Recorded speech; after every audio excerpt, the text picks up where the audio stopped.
you so much for joining me for Daily Spark with Dr. Angela. I'm your host, Dr. Angela Butts-Chester. You guys know who I am and you know what I like to do on my show. Say it with me. I want to enlighten, inspire, and empower you to become your best self. Now, scripture reminds us that the tongue is a small thing that makes grand speeches, but a tiny spark can set a great forest on a fire. And that's what we want to do today. We want to get you fired up about our topic. Today, we are talking about you don't need permission to lead.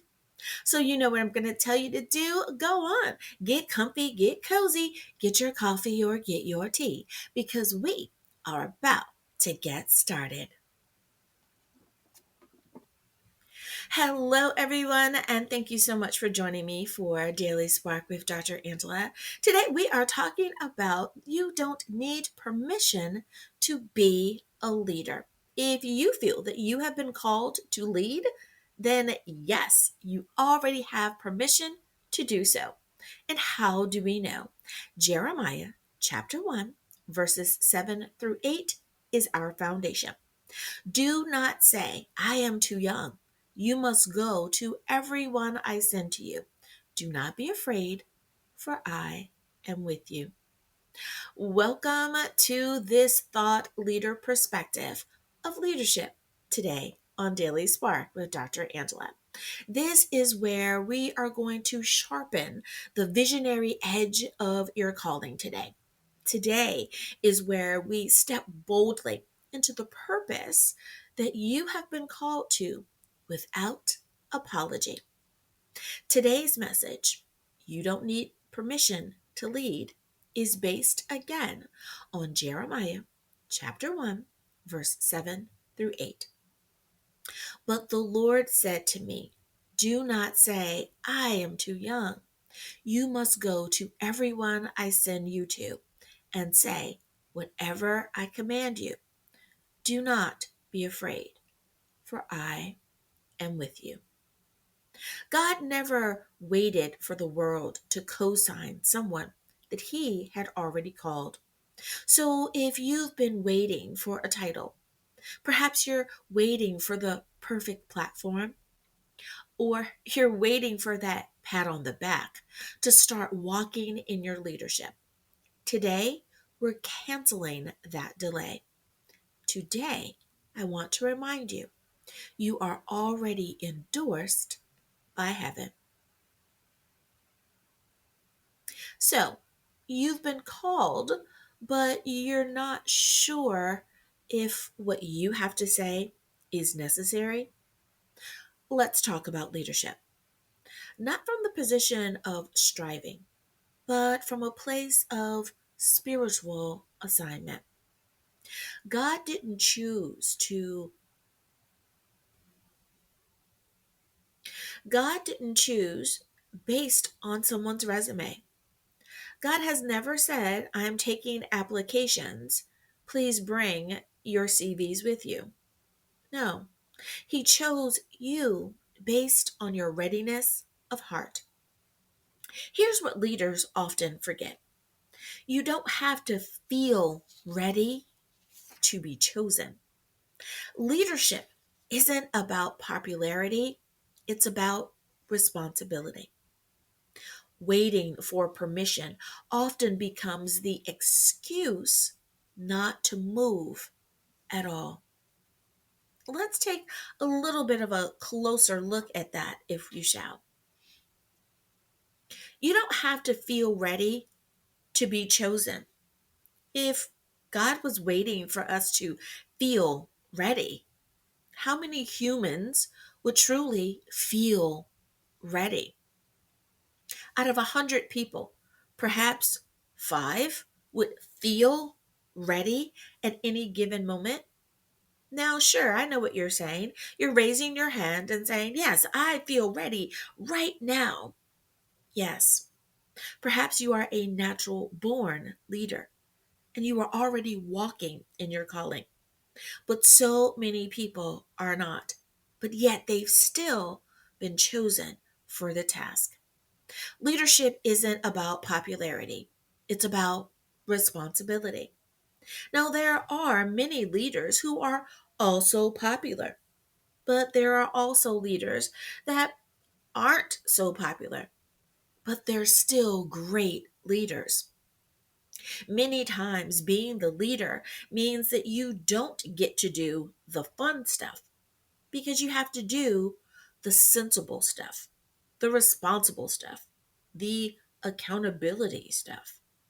Everyone else is enjoying the fun because their level of responsibility is different. The further up you go, the more out you go, then there are more tasks, more levels of accountability that you have to tick off. So if you're finding that you're not having as much fun as you used to, but your responsibility has increased, your title has gotten larger, as well as your income, then don't be surprised that maybe your fun has dropped just a bit. So, what can you do to make sure that you are having some fun and you're becoming a little more popular? Listen to your team. Have them give you input. Every idea that they have may not rise to the top, but there will be a few that do. You'll add some fun back to the team. You'll show them that you are listening, that you respect their thoughts, their point of view, and that may just make you a little bit more popular. Waiting for permission often becomes the excuse not to move on. Absolutely. When we are stuck in the excuse of why we can't do something, then we're simply spinning our wheels. No one should just sit in the excuse. Instead, find a reason to be out of that space and into another. When we look for the positive avenues as opposed to accepting the negative paths, then we make ourselves ready and available for all of the good that will come. Sure, we'll deal with the negative as it rises to the top. But busy, if we are busy doing those things that we are supposed to be doing, that is resulting in a positive outcome, absolutely. The negatives won't be as bad. Moses, let's take him for example. Moses stuttered. Deborah led in a time when women weren't even handed authority. Jesus. Jesus built a team of fishermen and tax collectors. Now, you know that guy wasn't popular, right? It doesn't matter which one it was. So sometimes we kind of get hooked on a particular name and say, oh, well, that person, this particular one, he was just so much fun and he seemed like my personality type. That's cool beans. But it's really about how we do what we do, not the name that we go by, not the place in which we live, but how we choose to interact with others. Because even Jesus can use the fisherman and the tax collector. And yet, every one of them turned the world upside down. Moses turned it upside down. Deborah turned the world upside down. Jesus is still turning the world upside down. So let me say this to you, dear leader. If God gave you the vision, He's already given you the voice.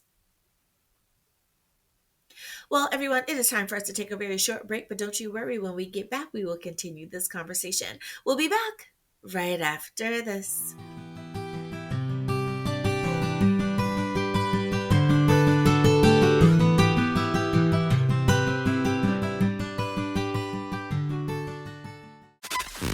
Brighten your morning with wisdom and hope. It's Daily Spark with Dr. Angela.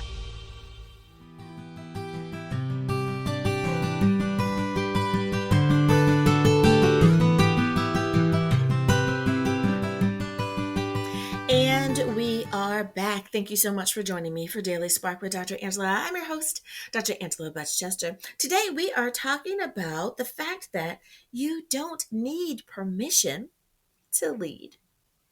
Let's jump back in.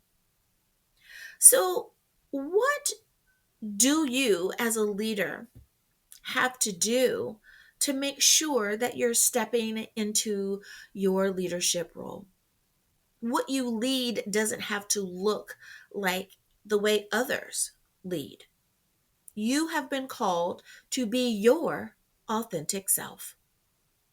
When you've been taught to see leadership through one mold, through one lens, for example, a corporate lens, a polished lens, an often male lens, sometimes there's a disconnect because you are expected to do, be, and operate the same as said lens.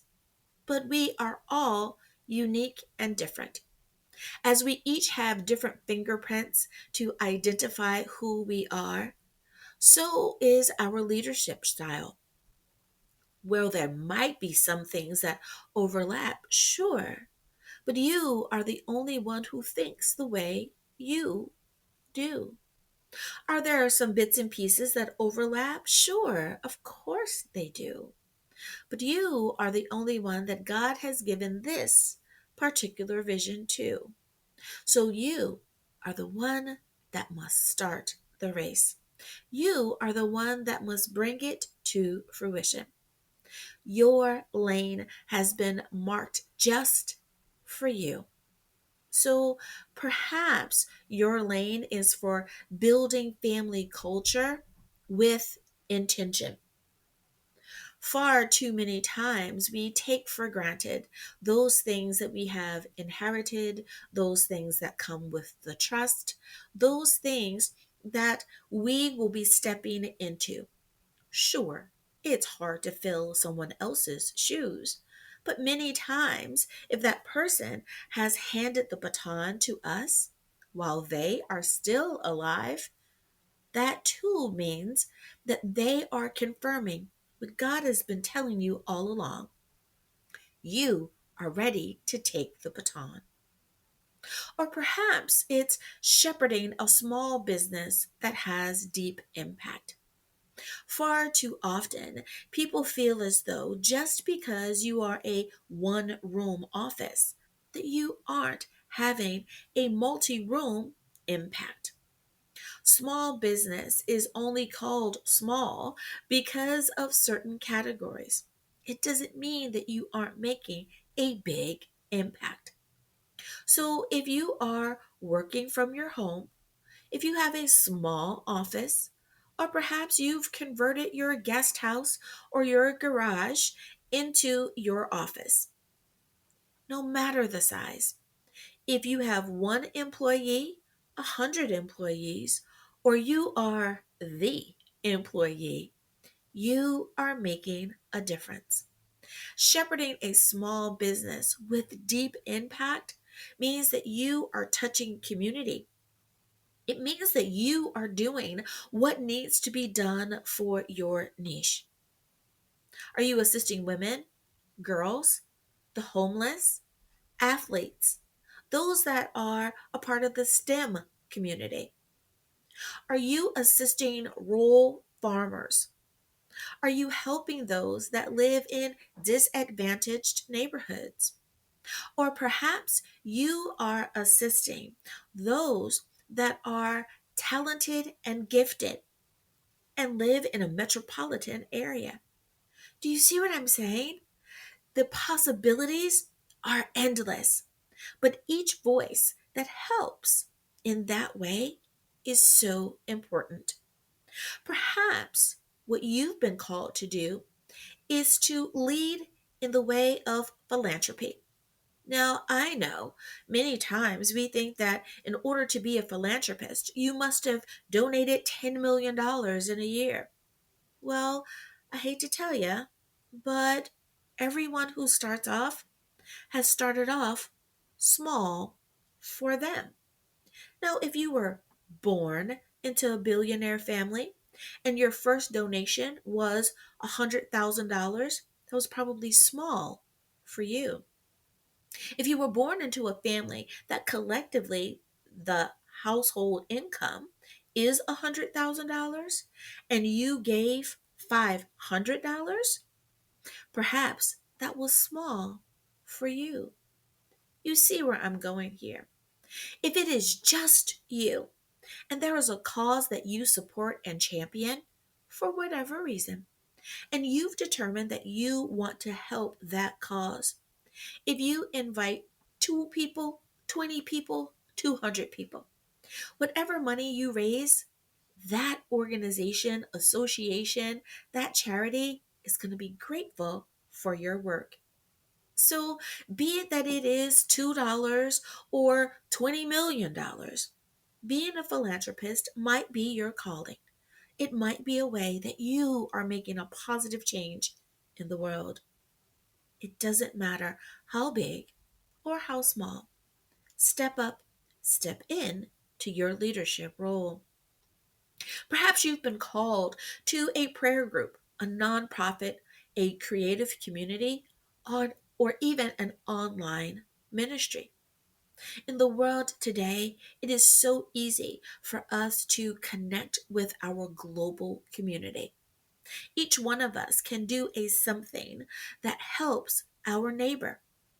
Now, you may choose to be more local based, where you are physically in the space of your local community. Or perhaps you are doing things more on an international or global scale, like we do here, where we realize that there's people around the world that are inspired by our messages and our platforms. It does not matter what level your platform is on. What matters is that you step into that leadership. Someone needs to hear your voice. So here's the key: different doesn't mean lesser, it means assigned. So today, stop disqualifying yourself because your calling doesn't look like hers or his or theirs. You don't need a platform to carry power. The platform will find you. You don't need to go viral to be valuable. If one person finds value in what you've said, it's valuable. You don't need a green light from a group or committee of people when you've already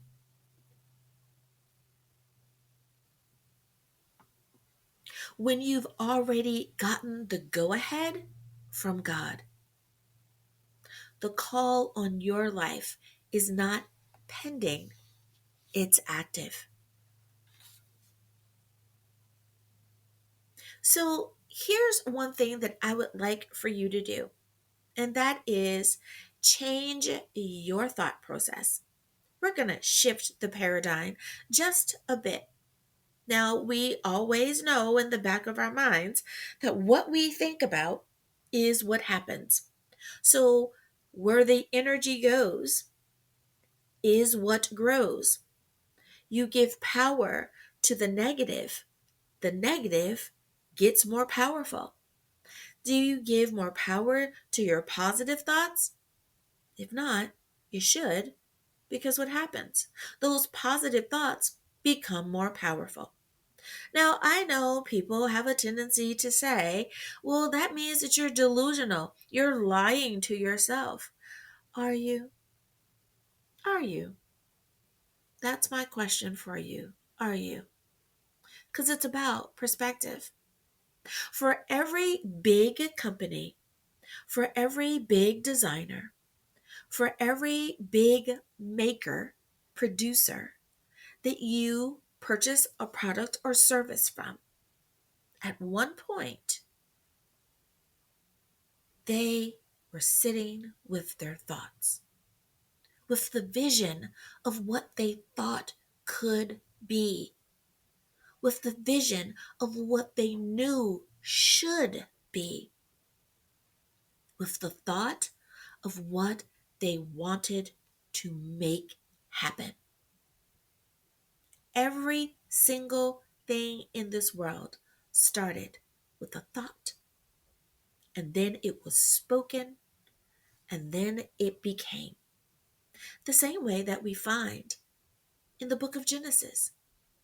God had a thought, God spoke, and it came to be. So you too have the same ability on a human level.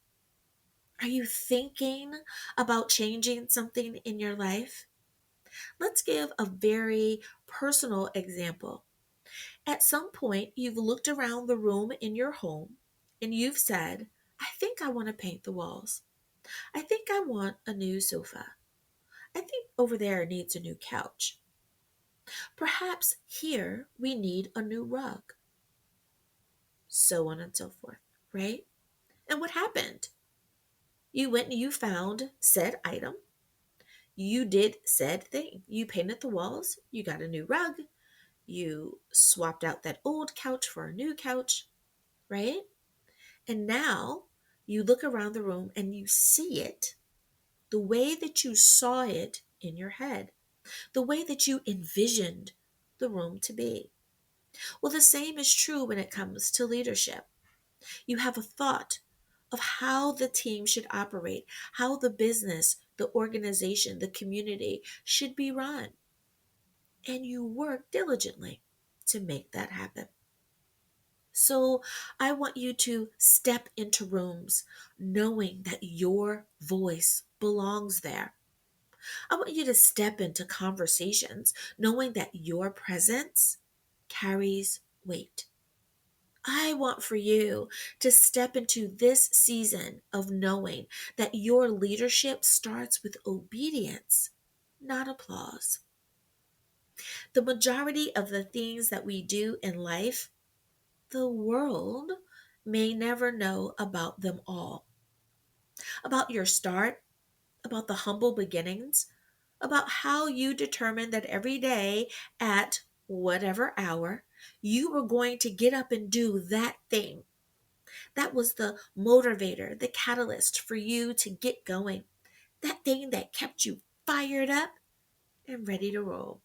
That thing, yes, that has never left you because every day you tap into that, you tune into that frequency, and you make life happen according to your calling.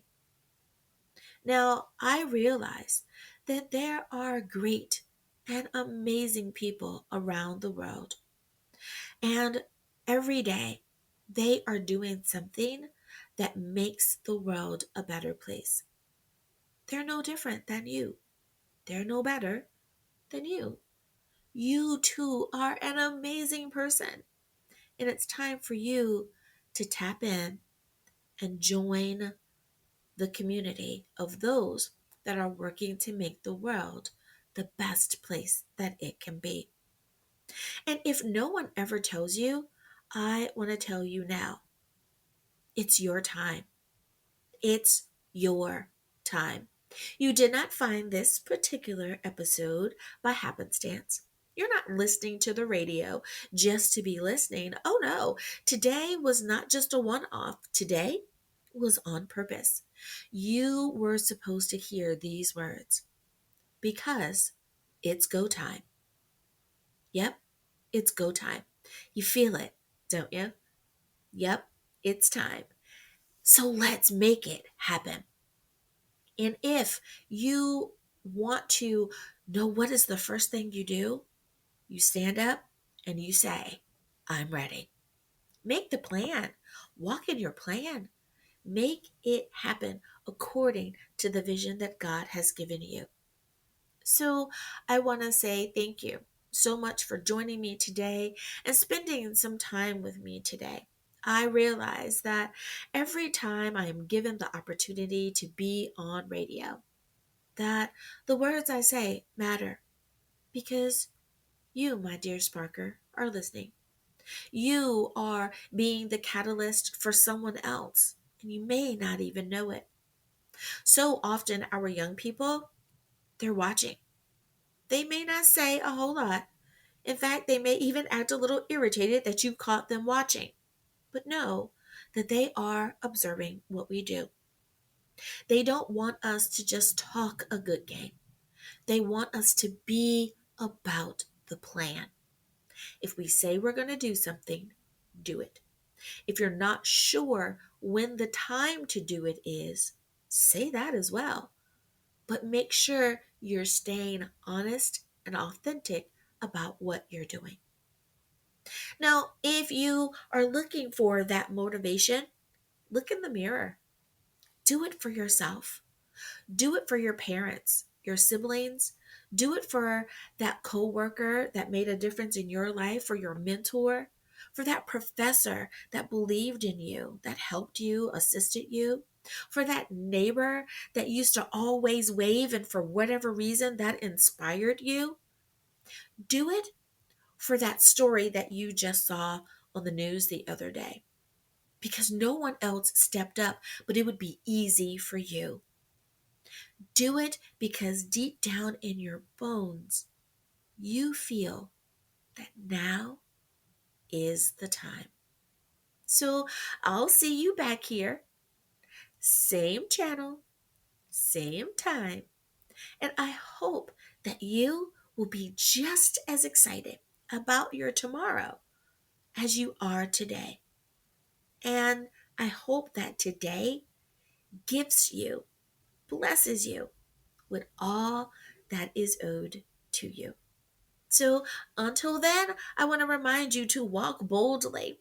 Walk in the knowing that you are a king's kid. Lead with grace. And remember, you don't need permission. You've already been sent.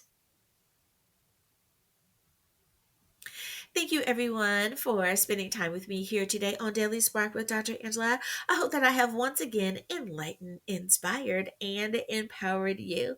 As always, may the Lord continue to shine his face upon you. May you receive his grace and his mercy in all that you do. Until next time, everyone, remember that you are blessed in the Lord. Have a great day, everyone. Bye-bye.